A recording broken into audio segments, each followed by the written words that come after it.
Alhamdulillahirrabbilalamin. Kembali lagi di Islami Twinda. Jamaah Islami Twinda yang dirahmati Allah. Hari ini kita masih membahas tentang tema fatal jika salah mendidik anak. Nah, kita lanjut lagi nih ya buat jamaah Islami Twinda yang ada di rumah. Zaman sekarang ini udah canggih. Perkembangan teknologi itu makin canggih ya. Siapapun bisa mengakses atau menonton apapun macam-macam video. Nah ini yang paling kita takutkan sebagai orang tua kalau sampai anak-anak ini menonton video-video yang tidak seharusnya dia tonton. Kalau waktu masih kecil saya bisa bohongin. Awas kalau nonton ada yang gak bagus-bagus ganti yang bikin dosa, handphonenya rusak. Makin gede kan makin ngerti. Saya kasih tahu, kamu jangan begitu. Allah tuh maha tahu. Kamu percuma kalau takut sama papa doang. Takut sama Allah. Allah itu maha melihat. Nanti bagaimana Ustadz? Saya lebih suka kata-kata yang kedua daripada yang pertama. Kata-kata yang pertama nanti rusak handphonemu. Ya, itu waktu masih kecil banget ya kan Ustadz. Lama tahu penjelasannya bagaimana versi Islamnya baiknya. Izin Nabi, izin Sasam. Bismillahirrahmanirrahim. Allahumma salli ala sayyidina Muhammad wa ala sayyidina Muhammad. Masya Allah tabarakallah. Dahulu. Nah, jangan keluar. Banyak bahaya. Sekarang bahaya itu masuk di rumah. Dulu kita masih jaga TV disimpan di ruang tamu. Ada tulisan di TV BO, SU, A, anak, U, SU, semua umur. Semua umur, BO ada. bimbingan orang tua. Sekarang Masya Allah tabarakallah. Maaf, sudah ada di tangannya anak-anak. Makanya satu-satunya jalan bagaimana kita bisa memperkenalkan. Sekali lagi, memperkenalkan dunia ini. Sekali lagi memperkenalkan. Bagaimana cara kedekatan orang tua kepada anak agar anak itu, maaf saya pinjam kata-kata ini, terbuka tentang pendidikan. Yaitu seks. Seks itu sesuatu yang harus diperkenalkan. Yang mana perkenalan tentang jenis kelamin. Seksual, apalagi?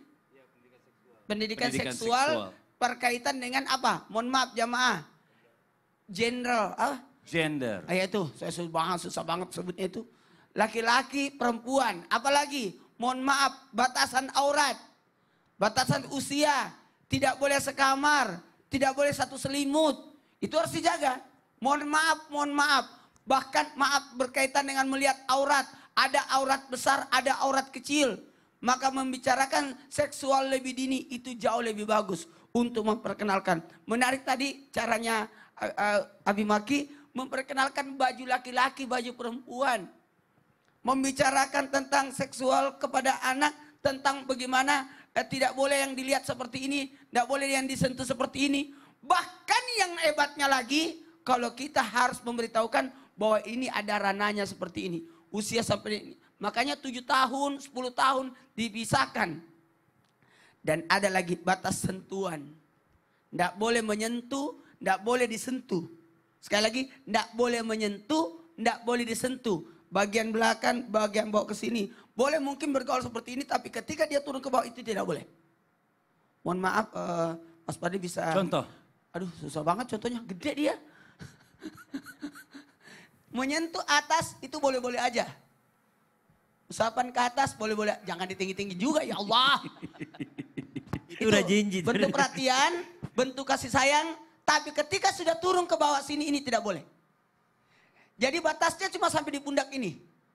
Persahabatan, persahabatan, kasih sayang, ini cuma sampai di sini. Tapi ketika turun ke sini ini tidak boleh. Apalagi bagian depan, ini tidak boleh. Itu harus diperkenalkan kepada Ya, terima kasih banyak Ustadz Maulana penjelasannya. Anak saya selalu saya ajarin kalau misalnya ada apa-apa teriak kalau sampai hal-hal yang dipegang yang gak seharusnya. Jadi biar orang tahu, biar kasih tahu kalau itu salah gitu loh. Makanya anak saya sudah ajarin bela diri. Masya Allah. Sekarang kita lanjut lagi. Terima kasih banyak Ustadz Maulana ya. Kita bawa anak kita rumahnya Abi Maki. Iya nanti kita ajak. Iya sekarang ini yang namanya korban ini ya. Kalau udah kejadian ini harus bagaimana? Ya yang namanya manusia kita nggak bisa selalu belajar biar nggak terjadi. Apabila sudah terjadi apa yang harus dilakukan? Pasti ada yang namanya trauma masa kecil Abi. Mohon izin penjelasannya biar bangkit kembali nih anak-anaknya, mohon izin. Iya terima kasih Mas Fadli. Izin Ustadz Nur Maulana, Ustadz Syam, subhanallah. Memang ketika berbicara tentang trauma kepada siapapun mungkin bisa saja terjadi. Saya ingin sampaikan punten tanpa merasa hormat dan bermaksud apa-apa. Trauma ini adalah sesuatu kejadian yang tidak bisa dilupakan yang berefekan negatif kepada siapapun. Iya, bisa sesuatu yang dilihatnya akhirnya terbayang. Bisa sesuatu yang didengarnya lalu terbayang. Nggak usah jauh-jauh, coba sekarang kita tatap misalnya siapa? Kita menatap Mas Fadli misalnya kan. Ya, dalam beberapa detik saja lalu merem, tetap akan terbayang wajah itu. Itu yang ada di dalam, begitupun saat kejadian.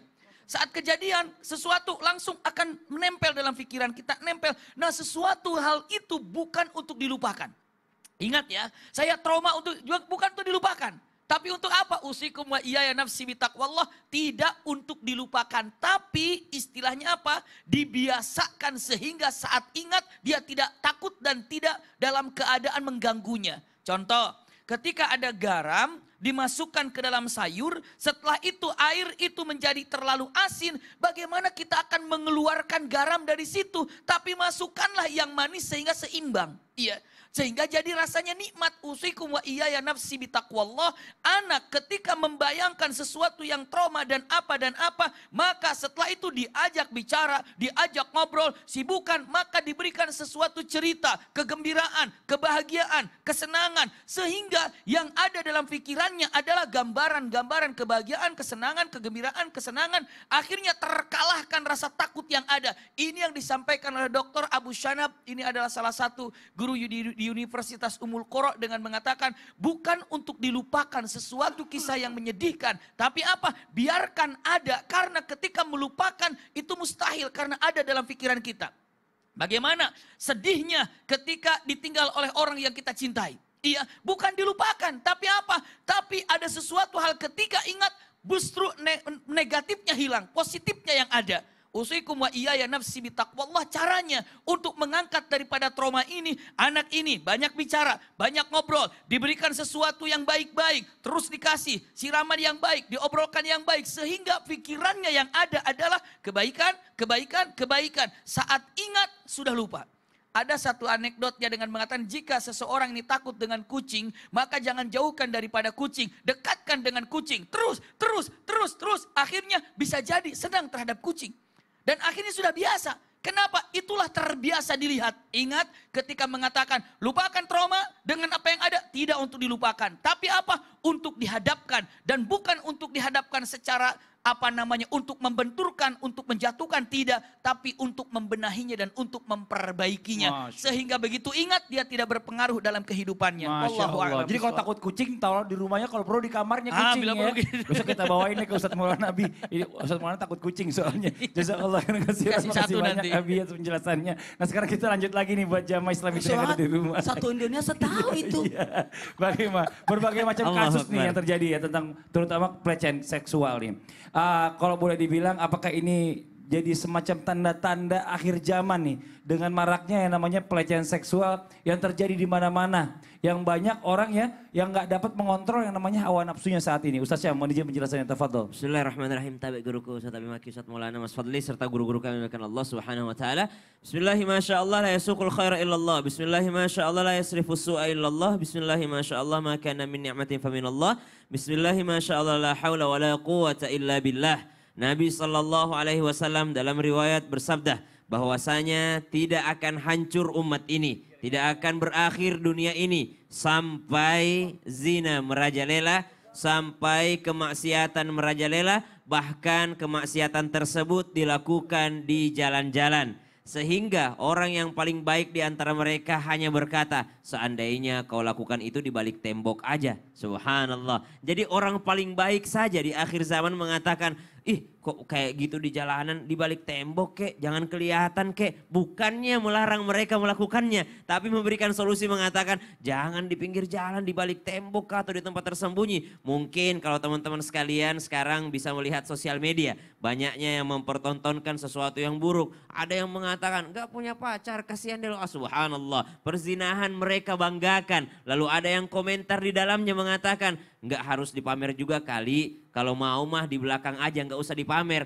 Nah ternyata ini sudah diprediksi oleh baginda Nabi SAW mengatakan perzinahan ini atau sesuatu yang buruk ini akan terjadi di jalan-jalan, sehingga yang paling baik saja hanya mengatakan kalau bisa di belakang tembok, jangan di pinggir jalan. Subhanallah, bukan melarang, mereka mengatakan kalau bisa di belakang tembok, jangan di pinggir jalan. Yang kedua dikatakan hingga merajalelanya sesuatu yang buruk tadi atau perzinahan tadi. Maka kita berlindung kepada Allah Subhanahu wa taala, karena banyak yang datang kepada Rasulullah SAW. Bahkan ada yang bertanya, ya Rasulullah, mata sa'ah, mata sa'ah. Ya Rasulullah, kapan kiamat, kapan kiamat, kapan kiamat? Nabi SAW hanya menjawabnya dengan mengajukan satu pertanyaan, apa persiapanmu menuju kiamat? Nabi tidak pernah menyatakan kiamat kapan terjadi, tapi Nabi banyak memberikan kita tanda-tanda akhir zaman. Umat ini akan hancur, dunia ini akan habis karena dunia pun sudah semakin tua. Nabi mengingatkan kepada kita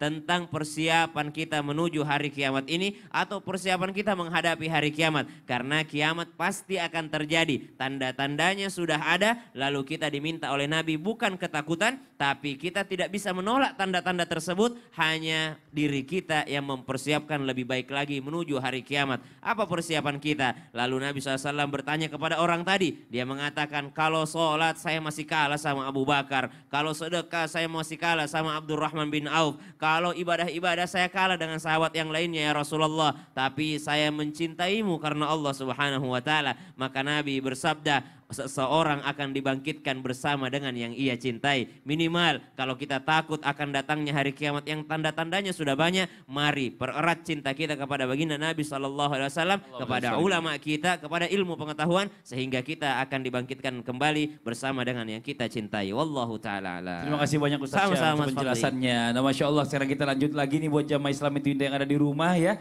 Membacakan pertanyaan masuk yang ada di sosial media Islam Itu Indah. Langsung aja kita masuk ke segmen Tanya Dong Ustaz. Kami semua tanya dong Ustaz. Ya, ini ada pertanyaan dari Instagram Allah. Assalamualaikum warahmatullahi wabarakatuh. Bagaimana caranya orang tua mengetahui si anak telah bermaksiat? Dan gimana supaya anak mengakui kemaksiatannya? Dalam artian mohon maaf dalam kurung berzina nih. Memang Allah sudah menutup aib hambanya. Alasan mengakui karena si ortu ingin anaknya taubat Pak Ustadz. Terima kasih. Abi mohon izin punten dijawab. Bismillah ya, izin Ustaz Maulana, izin Ustaz Syam. Subhanallah, ketika ada kepada anak ingin mengetahui ini anak ini melakukan dosa atau tidak, ya usikum wa iyaya nafsi bitaqwallah. Tidak perlu memaksa anak untuk mengakui terhadap perilakunya, apalagi yang dilakukan terhadap sesuatu berkaitan dengan zina. Iya.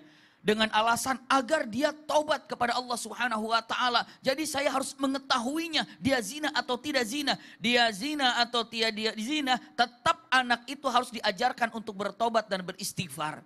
Lalu bagaimana caranya? Lihat perkataan Rasulullah saat Siti Aisyah difitnah berzina pada waktu itu di zamannya, ya, oleh orang munafik. Saat itu diseret dengan habis-habisan fitnah Siti Aisyah berzina.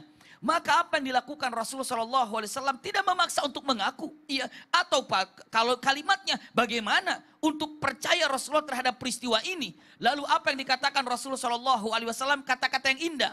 Ya Aisyah, kata Rasulullah SAW. Ini tarabti dzanban fastaghfirillah fa innallaha ghafurur rahim. Itu kata-kata pertama. Wahai istriku Aisyah, seandainya hal ini yang dikatakan benar, maka minta ampunlah kepada Allah dan Allah ini Maha Pengampun. Subhanallah, iya. Dan jika hal ini memang tidak terjadi, maka minta juga kepada Allah agar dibuktikan kalau hal ini tidak terjadi. Maka tidak ada salahnya kalau kita katakan, nah kalau memang ini melakukan kebenaran atau engkau melakukan hal ini, minta ampun kepada Allah karena Allah Maha Pengampun. Plus dan minta kepada Allah agar Allah tutupi aibmu. Kenapa? Karena Allah Maha menutupi aib. Itu yang pertamanya. Keduanya dengan mengatakan kata jika tidak hal ini terjadi, syukur, alhamdulillah. Tetap untuk bersyukur kepada Allah dan bertobat kepada Allah untuk menjaga diri dari apa-apa yang mungkin hal ini terjadi. Maka tetap diarahkan kepada anak untuk selalu menjaga dan bertobat. Maka usikum wa iyaya nafsi bitaqwallah. Tidak ada kata-kata yang paling dahsyat dari Al-Quranul Karim ketika melarang sesuatu kecuali zina. Di antaranya wala taqrabuz zina. Jangan dekati zina. Apapun yang menjadikan perzinahan maka dijauhi yang mendekatkan saja tidak boleh, apalagi melakukannya. Wallahu a'lam bishawab. Terima kasih Allah banyak barik. Abi. Ini Sami, kan, sami. saya kalau ngebaca kayak gini tuh emosi saya, kesel banget. Ini sekarang coba deh, ini masa orang pikir-pikir gini, coba. Ini cuma orang keji doang yang melakukan perbuatan kayak gini. Sabar. Ya, bukan masalah sabar. Sabirin. Ini nggak bisa Sabar. dibiarin. Marah-marah pagi-pagi. Iya apalagi RT RW-nya dia ngomong ini katanya nyuruh untuk berdamai. Yang begini mah nggak perlu berdamai. Coba aku lihat. Ya Allah tuh, lihat Ya gimana coba. Allah. Ini bisa-bisanya seperti ini. Tuh. Coba kalau nanya dikasih gitu. Mau gak dia? Makanya Enak-enak aja mau begini dah, berdamai, mah. Yaudah, berdamai. Yang di rumah ya, Ustaz jadi ikutan emosi. Jangan kemana-mana, kita bahas setelah satu ini tetap di Islam itu Indah. Jamaah, oh jamaah, alhamdulillah. Masa mau begini mau berdamai? Jangan handphone saya masuk mau dibuang.